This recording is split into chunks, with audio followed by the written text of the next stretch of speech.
공부하고 있습니다. 잠시 동안 또 여러 가지 행사를 통해서 비었지만 다시 또 진행합니다. 계속해서 하나님의 마음을 또 함께 나누고 공부하고 있는데요. 우리가 성경을 통해서 하나님의 마음이 성경 창세기부터 요한계시록까지 어떻게 드러나 있고 어떻게 표현되고 있는가 하는 것을 성경을 통해 살펴보고 있는 과정 가운데 있습니다. 지난 시간까지 14번째 마당까지 함께 공부를 했고 앞으로 20마당 이제 얼마 남지 않았는데요, 20개의 마당 거의 다 왔습니다. 그 마당을 공부해왔던 하나님의 마음, 열방을 향한 꿈, 그 이어서 왔던 계정들을 노래를 통해 같이 함께 배워보면서 정리해보고 복습한 다음에 오늘 과정을 시작하도록 하겠습니다.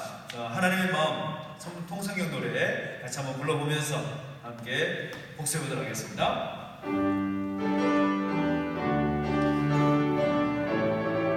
힘차게 불러보십시오. 하나님의 마음, 하나님의 마음, 열방을 향한 꿈, 만나 세대 신앙 예수, 천년 모범 마음과 지혜, 사랑의 줄 사명의 줄, 절망 앞에 서리는 맘, 징계 희망의 믿음 돈, 재건한 공동체, 어떻게와 이렇게 쌓인 기쁨이 탄생한 영원 사랑, 용서를 향한 영을 줘, 영광과 평화로 예배 초대, 열리는 제자신이네. 경계를 넘어선 복음의 확장, 준비된 면류가 남겨진 부탁, 선한 싸움을 위한 편지, 미리 받은 승. 다시 한번 하나님의 마음 외우면서 하나님의 마음, 열방을 향한 꿈, 만나 세대 신앙 예수, 천년 모범 마음과 지혜, 사랑의 줄 사명의 줄, 절망 앞에 선 희망, 징계 희망의 믿음 돈, 재건한 공동체, 어떻게와 이렇게 쌓인 기쁨이 탄생한 영원 사랑, 용서를 향한 영을 줘, 영광과 평화로 예배 초대, 열리는 제자신이네. 경계를 넘어선 복음의 확장, 준비된 면류가 남겨진 부탁, 선한 싸움을 위한 편지, 미리 받은 승. 다시 한번 외워서 부릅니다. 하나님의 마음, 하나님의 마음, 열방을 향한 꿈, 만나 세대 신앙 예수, 천년 모범 마음과 지혜, 사랑의 줄 사명의 줄, 절망 앞에 선 희망, 징계 희망의 믿음 돈, 재건한 공동체, 어떻게와 이렇게 쌓인 기쁨이 탄생한 영원 사랑, 용서를 향한 영을 줘, 영광과 평화로 예배 초대, 열리는 제자신이네. 경계를 넘어선 복음의 확장, 준비된 면류가 남겨진 부탁, 선한 싸움을 위한 편지, 미리 받은 승리의 노래. 그래서 지난번 주까지 함께 공부했던 기쁨의 한 탄생, 한 영혼 사랑, 용서를 향한 열정까지 함께 우리가 함께 말씀을 간단한 제목을 가지고 함께 복습을 했었습니다. 우리 계속해서 우리가 하나님 마음이 성경 가운데 어떻게 표현되고 있는가라는 부분들을 우리가 공부를 하고 있는데, 여러분도 다 인정하시고 아시겠지만 우리의 삶에 있어서 가장 중요한 부분은 아마도 우리의 마음이다라고 할 수가 있을 겁니다. 우리의 마음에 따라서, 이 마음의 의도한 바에 따라서 우리가 행동하게 되고 또 살아가게 되는 그런 것을 보기 때문에 그만큼 하나님 그 마음을 아는 것이 굉장히 중요하고, 또 마음에 대해서 정확하게 알 필요가 있다는 거죠. 마찬가지 하나님께서 오늘 우리의 삶 가운데 역사하시는, 그리고 우리 삶을 통해서 하나님이 무엇을 원하시는가 라는 것을 알기 위해서는 이 성경을 통해서 하나님의 마음을 제대로 알고 깨달을 때, 하나님의 마음이 이런 것이구나, 성경을 통해서 우리에게 주시는 하나님의 마음이 바로 이런 것이구나 라는 것을 알 때에 좀 더 쉽게 그 하나님의 마음을 깨닫고 하나님의 마음대로 우리가 살아갈 수가 있는 그런 가능성이 열리게 되는 것입니다. 우리가 지난번에도 계속 함께 하나님의 마음을 보면서 이 하나님의 마음 표현 방식의 3단계를 말씀드리지 않았습니까? 성경 가운데 하나님의 마음을 어떻게 표현하셨는가? 1단계가 뭐였어요? 직접적으로 혹은 간접적으로 또 역설적으로 표현하시는 그 하나님의 마음을 우리가 볼 수 있겠다라는 것이고, 두 번째는 좀 더 포괄적으로 볼 때 하나님의 기뻐하시는 마음, 하나님께서 슬퍼하시는 마음이 성경 가운데 표현되어 있다라는 것이 두 번째 단계였고, 세 번째 단계에서는 좀 더 구체적으로 이 하나님의 꿈과 눈물, 또 지혜와 노래, 용기와 하나됨, 온유와 겸손, 그 기다림, 그런 것들이 성경 속에서 어떻게 그 하나님의 마음으로 표현되고 있는가라는 것을 살펴보면, 이것이 하나님의 마음이구나 라는 것을 우리가 공부할 수가 있고 깨달을 수가 있겠다라는 겁니다. 그래서 오늘은 하나님의 마음 공부를 시작하면서 이 하나님께서 말씀하셨던 하나님의 마음, 용기와 그 하나됨이 성경 가운데 어떻게 표현되고 있고, 하나님의 용기와 하나됨에 대한 마음들이 어떻게 성경 가운데 나타나가 있는가, 그것을 함께 공부하면서 오늘 공부를 시작해 보도록 하겠습니다. 용기 어떻습니까? 여러분, 용기하면 떠오르는 성경의 스토리가 있으십니까? 우리가 성경의 스토리를 읽으면서 창세기부터 요한계시록까지 그 용기에 대한 마음이 얼마나 자세하고 또 많은 경우에 있어서 나타나고 있는가를 우리가 살펴보면 알 수가 있는데, 우리가 통성경학교라고 해서 통이라는 관점으로 이렇게 보고 있습니다. 근데 통이라는 관점은 수평적인 그런 영역 안에서 우리가 동시대, 공시대적인 영역 안에서 볼 수 있는 관점들이 있고, 이제 통시라고 해가지고 수직적인 이 역사순에 따라서 볼 수 있는 시간적인 관점에서 볼 수 있는 같은 이야기를 볼 수가 있는 관점이 있는데, 그런 어떤 통시적인 관점에서 볼 때 이제 창세기부터 요한계시록까지 그 용기에 관한 내용들, 용기에 대한 하나님의 마음이 어떻게 표현되어 있는가, 그 스토리들을 한 번씩 살펴보면서 하나님께서 하나님 말씀하시는 그 용기에 대한 마음들이 이렇게 나와 있구나라는 것을 우리가 살펴볼 수가 있겠습니다. 먼저 우리가 살펴볼 수 있는 인물, 용기하면 우리는 모세라는 인물을 떠올릴 수 있어야 됩니다. 모세라는 사람이 이제 40년 광야 생활을 마치고 지팡이 하나를 들고 애굽으로 들어가지 않습니까? 40년 전에는 이제 모세가 애굽에서 아주 신속하게 도망쳐 나왔죠. 왜냐하면 죽기 싫어서 자기도 죽을까봐 걱정되고 두렵기 때문에 광야로 뛰쳐나온 거죠. 근데 40년이 지난 상황이었지만 여전히 그 모세의 입장에서 볼 때는 애굽의 상황이 변하지 않았고, 자신이 40년 전에 도망 나왔을 때와 비교해봐도 자신이 돌아가게 되면 더 불리해져 있을 것이라는 그 상황을 모세가 모를 리가 없습니다. 너무나 잘 알았겠지요. 그런데 그 모세가 하나님의 부르심을 받고 다시 애굽으로 돌아가게 되는데, 숨어가지고 들킬까봐 걱정하면서 들어간 것이 아니라 지팡이 하나 들고 당당하게 혼자 애굽으로 들어가는 겁니다. 다른 이야기는 여러분 잘 아시겠지만 이제 바로 앞에 서서 바로와 담판을 짓지 않습니까? 그 용기가 어디서 나왔을까요? 바로 하나님께서 그와 함께 하시겠다는 그 말씀으로 인한 그에게 있는 그 용기의 마음이 생겨나게 된 것이죠. 모세만이 아니라 이제 모세에 이어서 여호수아라는 사람은 어떻습니까?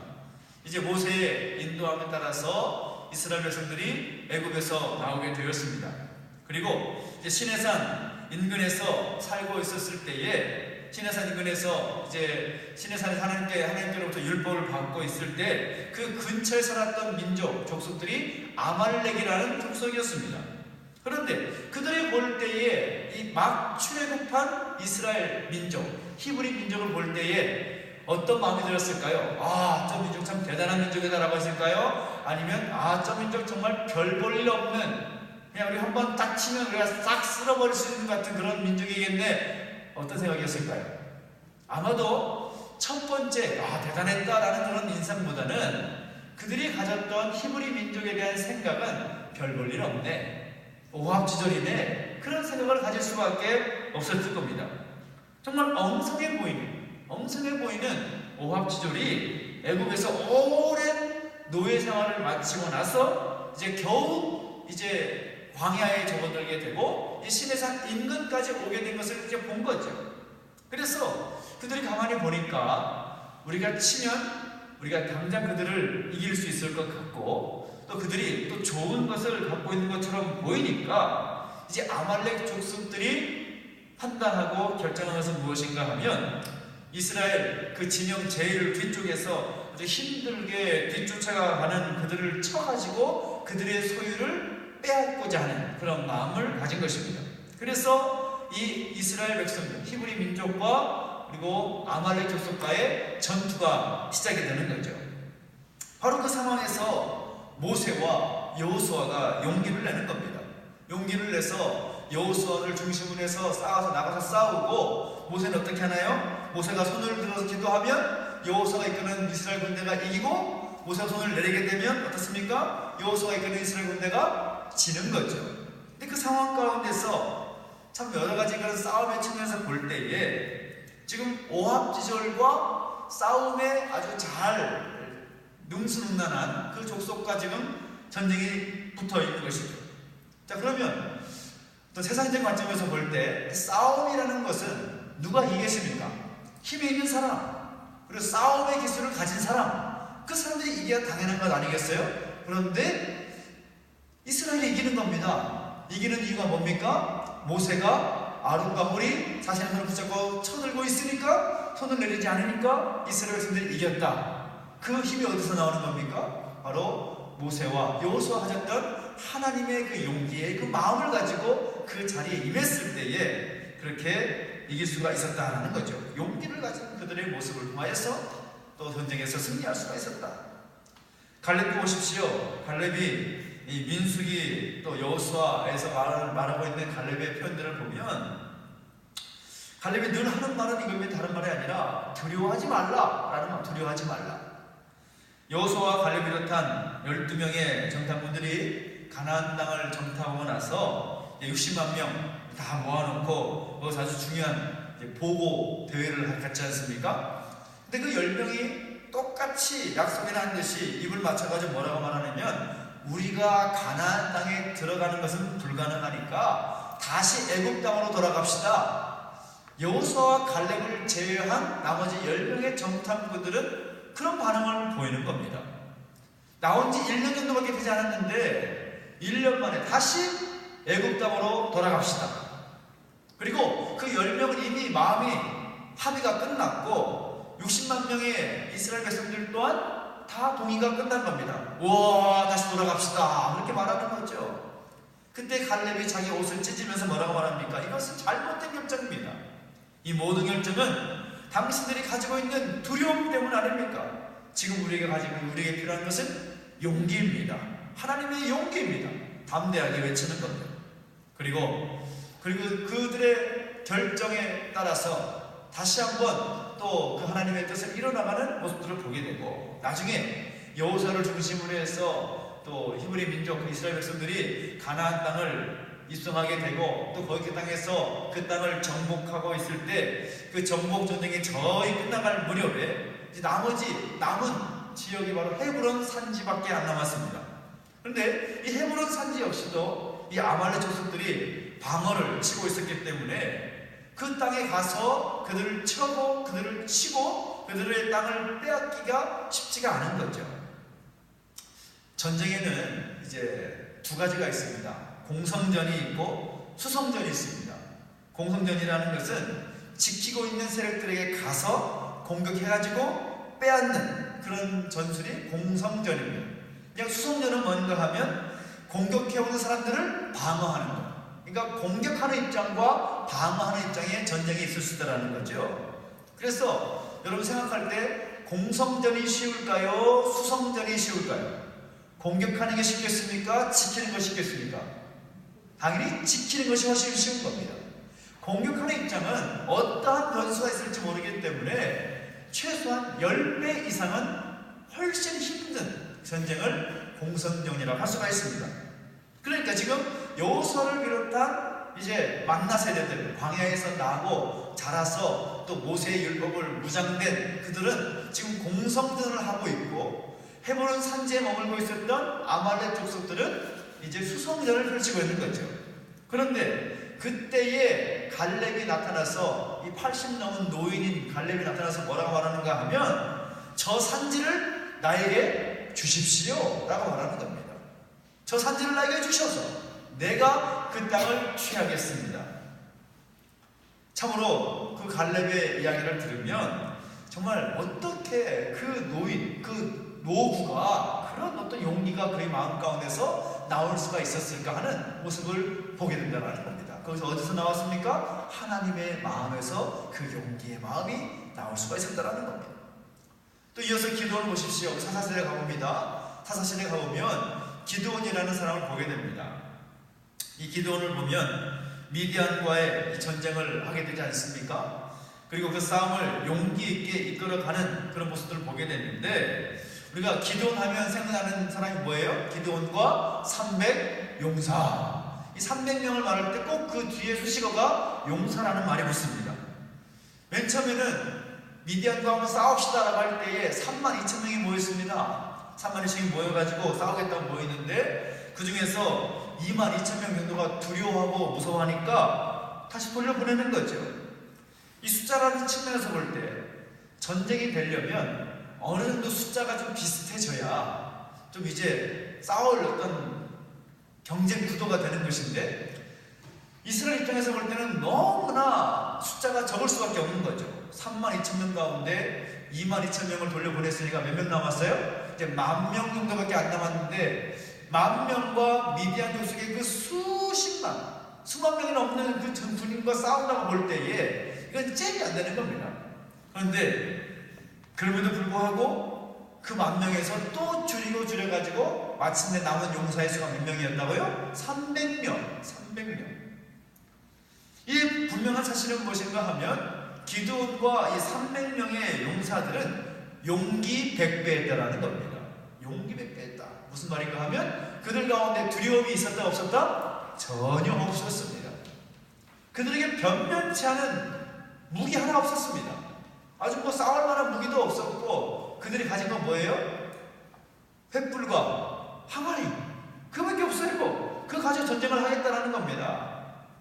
그런데 그 이야기를 통해서 우리가 볼 수 있는 건 뭡니까? 눈에 보이는 사람의 숫자가 중요한 것이 아니라 그 용기라는 것, 하나님의 마음을 통해서 공급되는 그 용기가 얼마나 중요한가. 전쟁은 너희에게 속한 것이 아니라 하나님께 속하였다라는 것을 보여주는 그런 아주 명장면이라고 우리가 볼 수가 있겠습니다. 사사시대에 이어서 왕국시대, 우리가 다윗의 이야기를 보면 용기하면 또 다윗 아닙니까? 다윗. 이스라엘 군대 하나님의 이름으로 내가 내게 가노라, 골리앗에게 이렇게 말하지 않습니까? 그 마음이 어디서 왔을까요? 하나님으로부터 온 것입니다.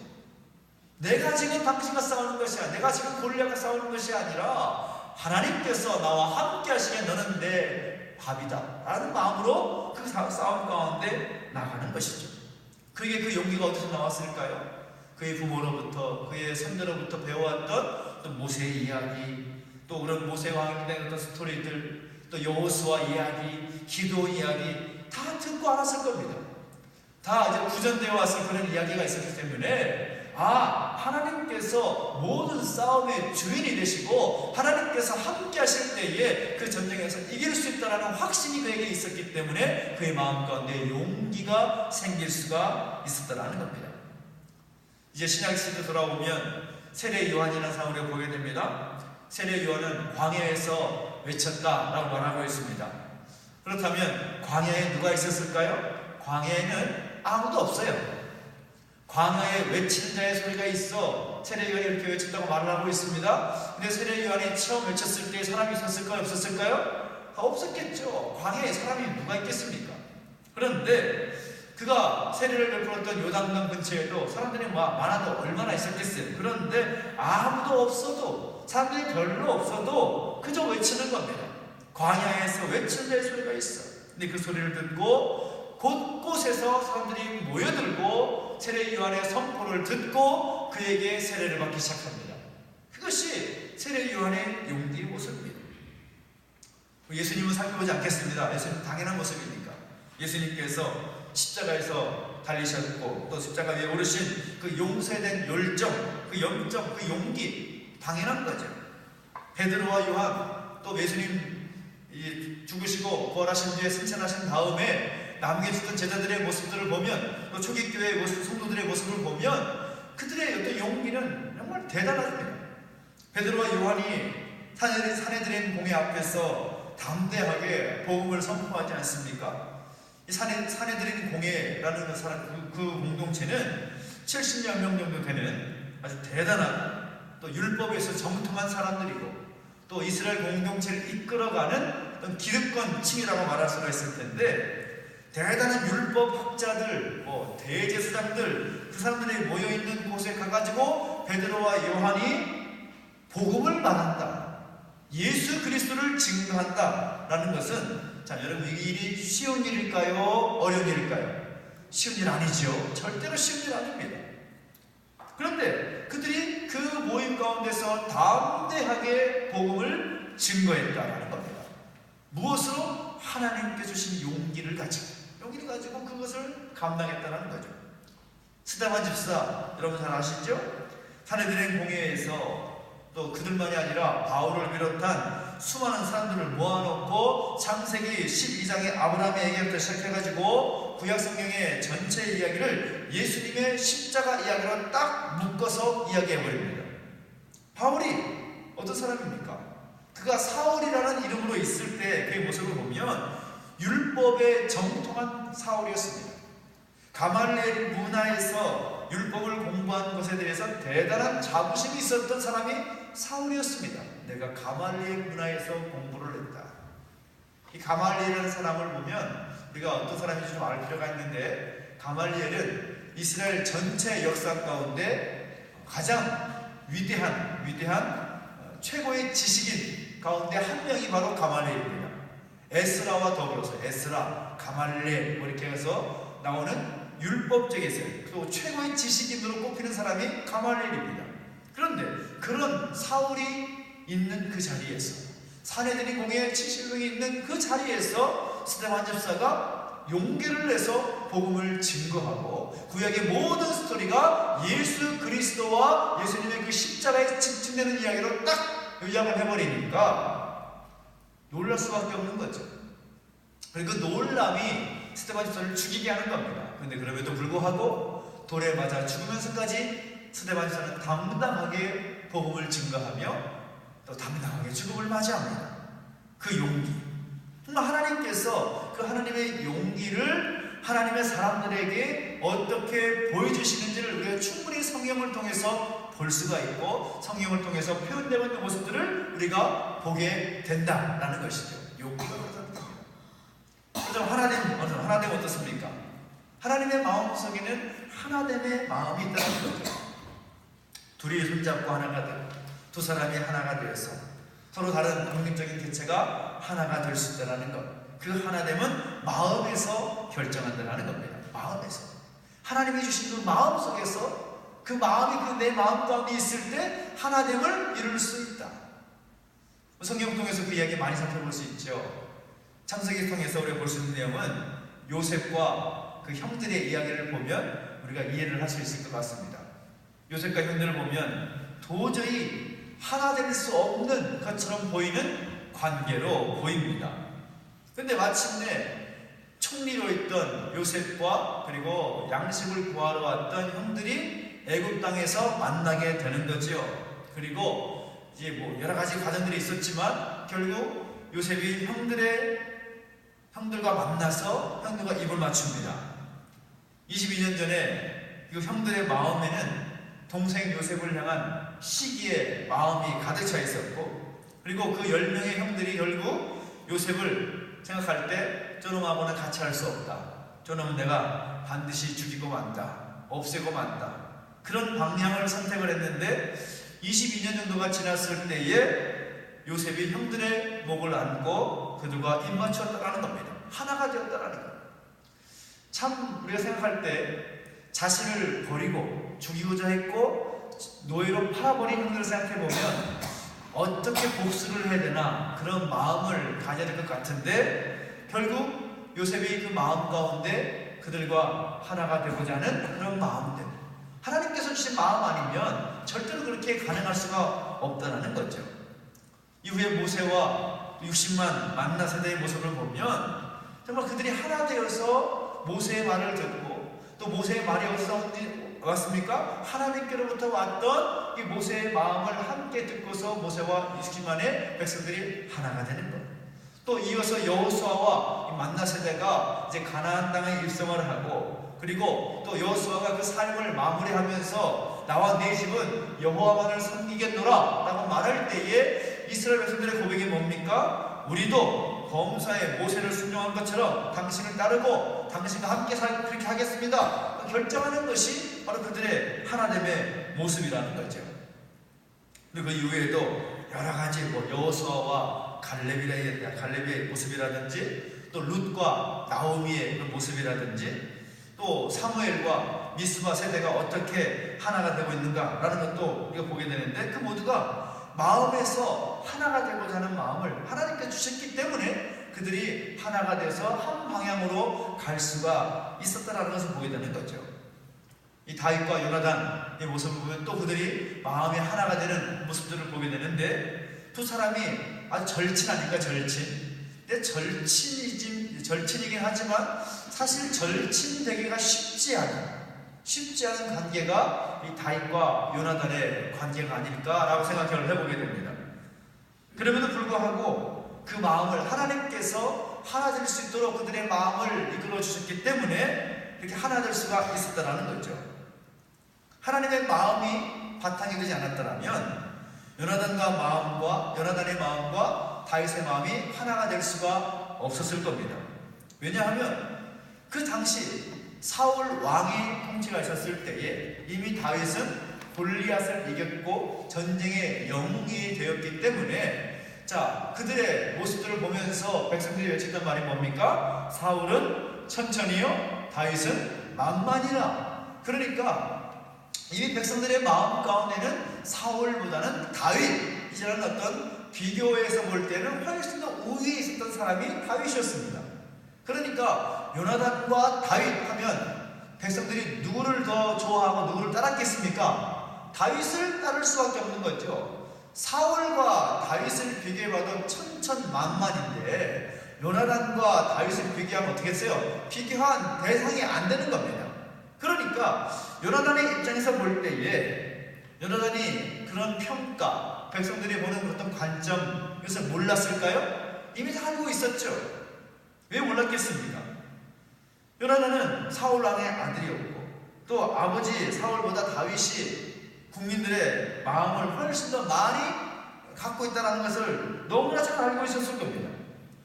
그런 시점에서 인간적인 마음으로 요나단의 입장을 생각해 보면 요나단의 마음이 있어야 될 마음은 우정, 사랑, 이게 아니라 시기, 질투, 그런 마음이 있어야 당연한 겁니다.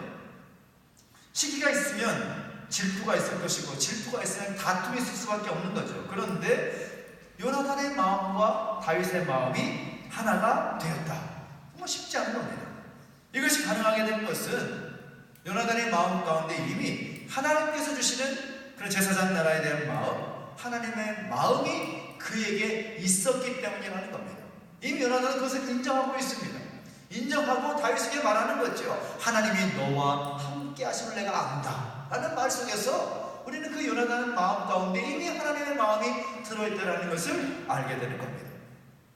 다윗과 나단을 비롯해서 또 왕들과 선지자들의 관계 가운데 보면 그것이 어떤 하나됨의 모습을 일어나게 되는데, 이게 하나님의 어떤 마음이 그들 가운데 생겨졌을 때 왕으로서 어떤 권세를 가지고 얼마든지 정리할 수도 있는 그런 상황이고 위치이지만 그렇게 하지 아니하고 선지자의 말을 따르고 선지자의 말 앞에 엎드렸던 모습들. 다윗이 이제 범죄를 저질렀을 때 나단 선지자가 와서 그게 바로 당신입니다 라고 하면 책망하지 않습니까? 책망할 때 다윗은 감히 나한테 당신 이런 말을 해? 라고 말하는 것이 아니라 그 나단 선지자 말 앞에서 엎드리면서 내가 죄인입니다 라고 자복하는 거죠. 그것이 어디서 나오는 겁니까? 하나님의 마음. 그들이 하나가 될 수 있도록 하나님께서 만들어 주시는 거죠. 에스더와 유다인들의 모습을 보십시오. 이 페르시아 포로에 있을 때, 포로 잡혀 있을 때 민족의 위기 앞에서 하만이라는 사람의 그런 계략을 인해서 민족이 몰살될 수 있는 그런 상황 속에서 에스더가 유다인 전체를 모아놓고 3일 동안 금식하게 하지 않습니까? 그럴 때에 에스더와 그 많은 유다인들이 금식하면서 하나가 되는 모습들을 보여줍니다. 많은 모습을 보여주셔야 하는 거죠. 예수님도 마찬가지입니다. 예수님 말씀하실 때 뭐라고 말씀합니까? 나는 포도나무요 너희는 가지니 라고 말씀하면서 제자들에게 말씀하시죠. 그리고 너희는 가지답게 나와 함께 한다.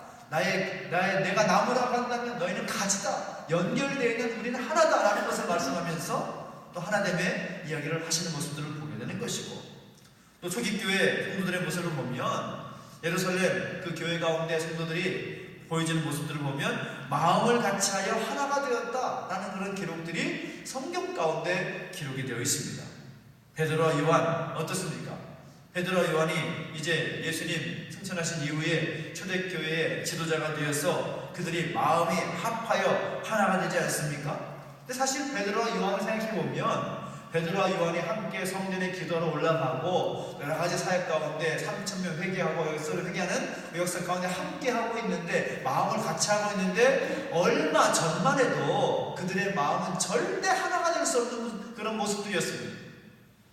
예수님이 십자가 지시기 직전에 그들의 마음이 어땠습니까? 요한 쪽에서 그의 형과 더불어서 예수님의 가장 가까운 곳에 앉고 싶어하는 마음을 어머니를 통해서 표현되지 않습니까? 주의 나라가 임하게 되면 내 아들 하나는 주의 왼편에 주의 오른편에 앉게 해주십시오 라고 청탁을 했을 때 모든 베드로를 비롯한 제자들이 다 시기했다. 다 그들에게 마음이 불편했다 라는 성경에 기록이 있지 않습니까? 그러니까 그런 모습을 보면 변화되기 이전의 그들의 모습을 보면 절대로 하나 될 수 없는 그들의 모습이었다라는 거죠. 그런데 예수님을 만나게 되고 하나님의 마음을 알게 되었을 때 하나 되어서 함께 복음 전파의 사명을 초대교회의 어떤 지도자로서의 사명을 감당하게 되는 그들의 모습을 우리가 성경을 통해서 보게 된다는 겁니다. 이렇듯 이 성경 가운데는 하나님께 주시는 그 마음들, 용기와 그 하나됨에 대한 스토리가 얼마나 많은지 모릅니다. 창세기부터 요한계시록까지 그 하나님의 마음이 각 권마다 그 스토리마다 어떻게 그 주제별로 찾아볼 수 있는가를 제가 예를 들어서 이게 오늘 함께 공부하게 된 것이죠. 그만큼 하나님의 마음은 성경 가운데 잘 표현되어 있다라는 것입니다. 그래서 우리가 이 하나님의 마음이 잘 표현되어 있는 성경을 통해서 공부하면서 우리 하나님의 마음을 가지고 우리가 어떻게 살 것인지에 대한 그 소망을 꿈꾼다면 우리 인생이 참으로 멋진 그런 인생이 될 줄로 믿습니다. 그리고 오늘 우리가 함께 공부하게 되는 이제 15번째 마당과 16번째 마당, 그 내용이 이 용기와 하나됨과 연결되어 있는 그런 부분이라고 할 수 있기 때문에 좀 시간이 걸리지만 이 내용들을 함께 살펴본 것입니다.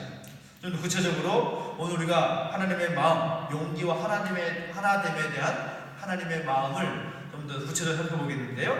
자, 영광과 평화로의 초대, 그리고 열리는 제자시대 내용들을 함께 살펴보겠습니다. 우리 예수님의 십자가 이후의 그 상황 이야기를 영광과 평화의 초대, 그리고 이 이야기를 가진 제자들이 어떻게 자신들의 시대로 열어가고 있는가, 이때에 하나님의 마음은 어떠하셨는가 하는 부분들을 우리가 함께 살펴보도록 하겠습니다. 자, 영광과 평화의 초대. 이 영광과 평화의 초대는 우리가 4만 문세를 이기시고 그 안에 나와 있는 그 부속 제목을 같이 한번 읽어주시겠습니까? 시작. 4만 문세 이기시고 부활하신 줄을 믿는 자들, 바로 이들을 하나님의 영광과 평화의 나라로 초대하시는 하나님의 기쁨, 이렇게 볼 수가 있겠다라는 겁니다. 그러니까 이 기쁨은 어떤 기쁨입니까? 하나님께서 천지를 창조하시고 또 인생들에게 창조의 조건들을 공급하실 때 그때 가지셨던 기쁨보다 비교할 수 없을 만큼 더 큰 하나님의 기쁨, 그것을 표현하고 있다는 거죠. 우리가 1번부터 7번까지 내용들을 쭉 보겠는데요, 이 내용은 이 하나님께서 영광과 평화로의 과정으로 이끄시는 과정들을 말하는 겁니다. 예수님께서 십자가 잘 돌아가셨을 때에 대제사장들은 뭐라고 말합니까? 예수님을 향해서 속이는 자다, 예수님 부활을 누워서 예수님 속임수를 가지고 이렇게 한다라고 이렇게 말하지 않습니까? 사두개파는요, 사두개파는 아예 부활이 없다라고 이렇게 주장했던 사람들입니다. 그런데 그 부활을 믿어주고 또 장사의 3일째 된 날에 어떤 여인들이 예수님의 무덤을 찾는 거죠. 그리고 무덤을 찾았을 때에 예수님의 부활하신 사건들을, 부활하신 일을 알아보게 되고 깨닫게 되는 겁니다. 아주 가장 큰 기쁨이 넘치는 장면이었다. 이게 슬퍼보면서 이 제목을 계속 보면서 마지막에는 진정한 십자가 영광을 나타내시고 그 자리 가운데 초대하시는 모습들을 보게 된다는 겁니다. 많은 어떤 이야기가 있지만 세 번째 것과 또 5번, 3번, 5번 내용들 가져오면 예를 들어서 보면, 자, 세 번째, 그인 줄 알아보더니 라고 하고 있는데요, 마태복음 28장 9절부터 10절까지 밑에 있는 말씀입니다. 같이 함께 읽어보겠습니다. 시작. 예수께서 그들을 만나 이르시되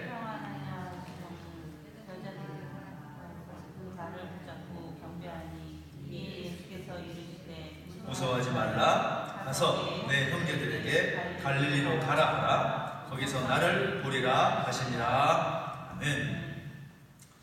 우리 예수님께서 3년 공생의 사역을 하실 때 주무시는 시간까지 아끼시면서 사람들을 만나셨는데, 이렇게 바쁘게 사람들을 만나셨던 예수님의 그 모습과 또 부활 이후에 예수님께 만나서는 모습과는 그 분위기가 좀 다르게 보입니다. 예수께서 이제 그들을 만나 이르시되 평안하냐? 누구에게 말하는 겁니까? 그 다음 나오죠. 여자들에게 하셨다라고 말씀하고 있습니다.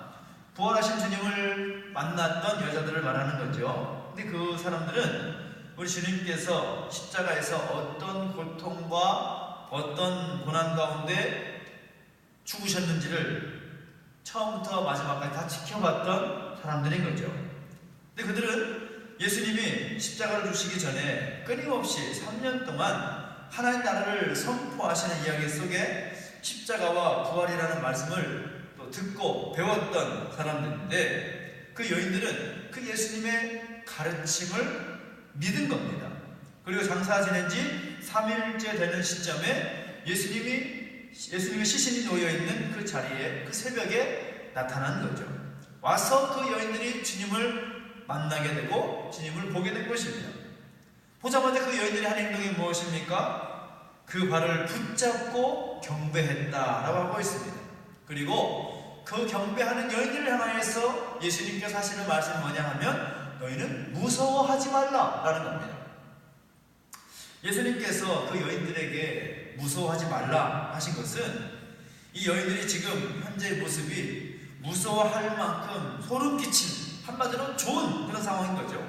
그 상황에서 계속 소름 끼쳐 그렇게 말씀하신 것이 아니라 무서워하지 말라, 가서 내 형제들에게 갈릴리로 가라 하라, 거기서 나를 보리라. 우리 주님께서 부활하신 모습을 보여주시면서, 그 여인들에게 보여주시면서 얼마나 기쁘셨겠습니까? 그리고 부활하신 주님을 만났던 그 여인들이 얼마나 기뻤겠습니까? 그리고 뿐만 아니라 그 기쁨의 소식을 빨리 제자들에게 보여주고 싶은 그런 마음이 그 여인들에게 왜 없었겠습니까? 최고의 기쁨인 거죠. 부활하신 주님을 믿고 만나는 것. 이를테면 그 부활하신 주님을 통해서 하나님의 영광이 이렇게 드러났다라는 이야기는 최고의 믿음의 기쁜 소식이다. 그 기쁨을 나누고 싶다라는 이야기를 말씀해 주시는 거죠. 그뿐 아니라 엠마오로 가는 제자들이 가지게 된 뜨거운 마음을 또 보게 되는데, 누가복음 24장 32절 말씀, 하나님께서 제자들과 여인들을 비롯해서 그 예수님 믿고 따르는 자들을 어떻게 영광과 평화로 그 자리 가운데 초대하시는 모습을 보고 있습니다. 누가복음 24장 32절 읽어주십시오. 시작. 그들이 서로 말하되 길에서 우리에게 말씀하시고 우리에게 성령을 풀어주실 때에 우리 속에서 마음이 뜨겁지 아니하더냐 하고 라고 말하고 있습니다. 부활하신 주님께서 엠마오를 향해 가는 길을 걸어가는 두 제자들에게 같이 자연스럽게 합류하시면서 한마디로 부활하신 주님이 그들의 동행자가 되시는 겁니다. 그러면서 성경을 풀어주실 때, 여기서 그 성경은 뭡니까? 구약의 39권을 말하는 거죠. 이 구약의 39권을 말할 때 어떻게 설명하셨는가 하면 예수님에 대한 이야기, 예수님의 십자가 이야기, 그리고 부활 이야기로 구약의 39권을 그들에게 설명해 주셨다는 겁니다. 그런데 그 설명을 들었던 제자들의 마음이 어땠다고요? 마음이 뜨거워졌다는 겁니다. 우리 몸이 뜨거워지는 경우는 많이 있죠. 예를 들면 뜨거운 햇빛을 받았을 때라든가 뜨거운 물을 마셨다라든가 그러면 몸이 좀 뜨거워지는 것을 체험하게 되는데, 자, 마음이 뜨거워지는 것 쉬운가요? 어려운가요? 어떻습니까?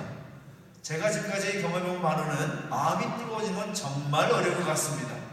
오히려 마음이 식어지고 또 냉철해지는 건 쉬울 것 같은데 마음이 막 뜨거워지는 것은 참 어려운 그런 일이 아닐까 생각을 하게 됩니다. 그런데 오늘 제자들의 모습을 통해서 우리가 볼 수 있는 건 뭡니까? 그 마음 가운데 성경 39권 구약 성경의 내용들이 예수님의 십자가 이야기다 라는 그 이야기가 귀에 들리게 되면 그 부분에 대한 제대로 된 지식을 갖추고 있지 못하고 하더라도 놀랍게도 마음이 뜨거워질 수 있다라는 겁니다. 그러니까 성경이 무엇을 말하는가? 구약 39권의 내용이 무엇을 증거하는 것인가? 오실 메시아에 대한 내용, 그리고 그 메시아가 인류 구원을 위해서 십자가에 달려 죽으실 것이라는 내용, 부활하실 것이라는 그 내용을 깨닫게 되고 이해하게 되면 마음이 뜨거워질 수 있다는 것을 보여주는 거라는 것이죠. 그래서 결국 부활하신 주님을 만나서 그 영광과 평화로의 자리로, 하나님의 영광과 하나님의 평화의 자리로 초대받게 되는 것, 그 놀라운 사실을 이 장면을 통해서 마태복음부터 마태, 마가, 누가, 요한복음에 이르기까지 그 이야기를 초대하고 또 우리가 설명해 주고 있다는 것을 보게 된다는 거죠. 이어서 우리는 열리는 제자시대 내용들을 보게 됩니다. 16마당 열리는 제자시대 옆에 있는 내용들 읽으십시오. 시작. 사도가 된 제자들이 마음을 합하여 하나님 나라의 새 시대를 열 때 기뻐하시는 하나님의 마음을 보게 됩니다. 이제 부활하신 주님을 만난 여인들, 그리고 엠마오로 가던 그 두 제자들 다 포함해서 그들이 이제 드디어 사도가 되어서 마음을 합한다. 마음을 합한다. 하나님 나라의 새 시대를 공동체 전체가 마음을 합해서 그 새 시대를 열고 있다라는 겁니다. 그 부분에 대해서 하나님께서 얼마나 기뻐하실까? 하나님께 그 모습을 보시고서 너무너무 기뻐하셨다라는 표현을 거기서 하는 겁니다. 뭐 이렇게 있는 1, 2, 3번의 내용들이 있지만 사실 세례 요한 이후에 천국 이야기 진행되는 게 한때는 천국에서 누가 큰 자입니까? 라는 이야기를 하면서 서로를 좀 내가 큰 자인가? 내가 너가 큰 자인가? 하면서 좀 비교해보는, 평가해보는 그런 이야기가 있긴 있었는데요. 근데 부활하신 주님을 만난 예수님의 제자들은 누가 크냐라는 것을 따지는 것이 아니라 어떻게 마음을 합할 것인가를 서로 나누는 놀라운 이야기가 사도행전 초반에 열리는 제자시대의 이야기라고 할 수가 있다는 겁니다. 이전에 예수님 십자가 달리시기 이전의 제자들의 모습을 보면 3년 동안 예수님과 동행하고 또 예수님과 함께하면서 그토록 천국 복음을 들었고 또 예수님의 놀라운 이적들을 다 경험했음에도 불구하고 결정적인 순간에 예수님을 배신하고 결정적인 순간에 예수님의 마음과는 전혀 다른 마음을 가지고 내가 서로 높은 자리에 있고자 하는 그런 마음들, 누가 큰 자입니까? 라고 해서 내가 좀 큰 자가 되고 싶어하는 그런 어떤 마음들이 있었던 그들의 모습이었는데 부활하신 주님을 만나고 났더니 그들의 모습이 완전히 변화가 되어서 이제 누가 크냐, 내가 어떤 자리에 앉느냐 그게 관심이 아니라 이제 어떻게 우리가 마음을 합할 것인가, 그 모습을 사도행전 초반에 초기 교회의 모습을 통해서 우리가 살펴볼 수가 있게 된다는 겁니다. 그들이 부활하신 주님을 만나고 그리고 주님께서 승천하신 뒤에 주님께서 당부하신 것처럼 그들은 마가의 다락방에 올라갑니다. 사도행전 1장 13절 14절 말씀 읽어주십시오. 시작. 들어가 그들이 요한은 다락방으로 올라가니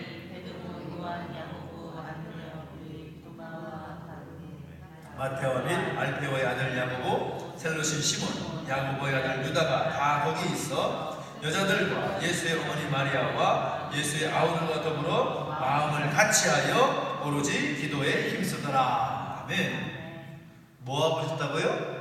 마음을 같이하여 뭐하다? 오로지 기도에 힘썼다 라고 하고 있습니다. 그들이 마가의 다락방에 올라가서 뭘 하느냐? 베드로와 야고보, 요한 등등 이들이 부활하신 주님을 만난 그 여인들과 포함해서 예수님의 어머니 마리아와 예수님의 그런 형제들과 더불어서 아우들과 더불어서 뭐라고 했었냐? 마음을 합하여 마음을 같이하여 함께 기도하고 있었다라는 내용을 보게 된다는 거죠. 그러니까 예수님께서 3년 공생의 시간 동안 눈을 마주치고 손을 마주 잡고 하나님 나라의 그 꿈을 향해서 베세다 그 들녘에서 보리떡 5개를 함께 나누면서 열정을 다 바쳤던 그 많은 사람들이 여기 모여가지고 지금 뭐 했다는 겁니까? 마음을 합하였다. 마음을 합하였다. 각기 다양한 사람들이 3년 만에 마음을 모아서 다 하나가 되어 무엇을 하고 있었냐? 오로지 기도에 힘썼다. 부활하시고 승천하신 주님께서 보내실 그 성령이 오시기를 간절히 간구하고 있었다라는 겁니다. 자, 그러면 그 모습을 보시고 하나님께서 어떤 마음을 가지셨을까요? 기뻐하실 수밖에 없는 거죠. 그동안 3년 동안에 공생의 삶을 하실 때 제자들의 모습을 보면 결론적으로는 참 실망스러울 수밖에 없는 그런 마무리일 수밖에 없는데, 지금 이 자리에서 예수님 승천하신 이후에 제자들이 마가의 다락방에 다 모여서 마음을 같이하여 기도에 힘쓰는 모습을 보시면 하나님께 정말 기뻐하셨을 것이라는 것을 우리가 생각할 수가 있는 것이죠. 기뻐하시는 모습. 이제 제자 시대가 열리고 있는 겁니다. 제자들이 마음을 합해서 하나님 나라의 새 시대를 열어가시는 그 모습을 볼 때에 하나님께서 기뻐하시는 마음을 사도행전 1장부터 12장 정도까지 내용을 통해서 우리가 보게 된다는 겁니다. 그리고 이 이야기는 오늘 우리에게도 시사하는 바가 참 큰 것이죠. 하나님께서 우리 공동체를 보실 때에 원하시는 마음이 어떤 마음일까? 다른 것이 아니라 마음을 합하는 겁니다. 마음을 합하여서 함께 기도하는 것. 하나님 나라의 백성으로서 하나님의 마음을 품고 주의 몸된 교회와 성도들을 바라보면서 한 마음을 가지고 오로지 기도에 힘씁니다. 이것이 하나님 나라의 새 시대를 열어갈 수 있는 키라는 겁니다. 키.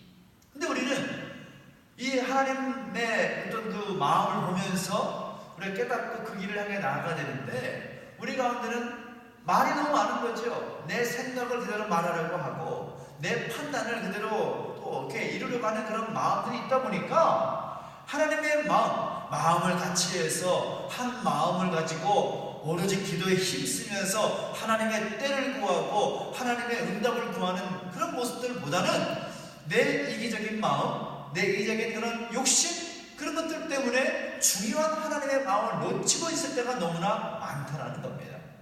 하나님의 마음, 한 마음이 되어서 마음을 같이 하여서 오로지 기도에 힘쓰는 모습들, 그것이 열리는 제자시대의 아주 키가 되는 내용이라는 것을 확인하게 되는 거죠. 이런 이야기들을 통해서 나타난 그 모든 표현들이 하나님의 마음을 우리에게 하나님이 어떻게 표현하고 계시는가라는 것을 보게 되는 것이고, 또 그 모습들은 우리 마음이 바로 그들의 마음으로 변화되어야 한다는 것, 그들의 마음처럼 우리가 되어야 한다는 어떤 기대의 요청이 담긴 하나님의 마음이라고 볼 수가 있겠습니다. 영광과 평화로의 토대로 또 인도하시는 그 하나님의 기뻐하시는 마음, 그리고 열리는 제자시대 또 새 시대를 열어가시는 모습들을 보시면 기뻐하시는 하나님의 마음을 성경을 통해서 함께 살펴보았습니다. 우리가 지난번에 이제 공부할 때 드렸던 숙제를 여러분 기억하시죠? 어디까지 보라고 했나요? 지난번에 숙제가 어디까지였어요? 잘 모르시겠습니까? 숙제를 안 하셨다는 말이죠. 네, 숙제를 하셨는데 안 하셨다는 말이고, 오늘 숙제를 더 확장시켜서 오늘 이제 사도행전 12장까지 내용이니까 어디까지 읽어야겠어요? 사도행전 12장까지는 읽으셔야겠죠. 사도행전 12장까지 읽으셔야 됩니다. 다음 주에는 한 주 넘어서 그 다음 주에 공부를 하게 되는데 사도행전 12장까지 빨리 표시해 주십시오. 사도행전 12장까지 여러분이 가진 통성경 192페이지까지입니다. 신약성경 192페이지까지 숙제가 되겠습니다. 그래서 꼭 읽어오시고 제목만이라도 읽어오셔가지고 공부를 같이 따라오시면 좋겠습니다. 성경 안 읽으면 그 내용에 대해서 이해를 못할 때가 많이 있어요. 그러니까 제목만 읽고 읽어오셔야 이런 이야기가 있구나 라는 것을 알고 잘 따라오실 수가 있습니다. 그래서 오늘 15마당 영광과 평화로에 초대하시는 하나님의 마음, 그리고 16마당 열리는 제자시대의 모습으로 인도하시는 하나님의 마음을 통해서 함께 공부해 보았습니다. 기억하시고 또 함께 또 마음에 새길 수 있는 그런 시간이 되었으면 좋겠습니다. 통성경 노래 몇 번 또 불러보면서 마무리하도록 하겠습니다. 2번 불러볼 텐데요. 2번 부를 텐데 처음에는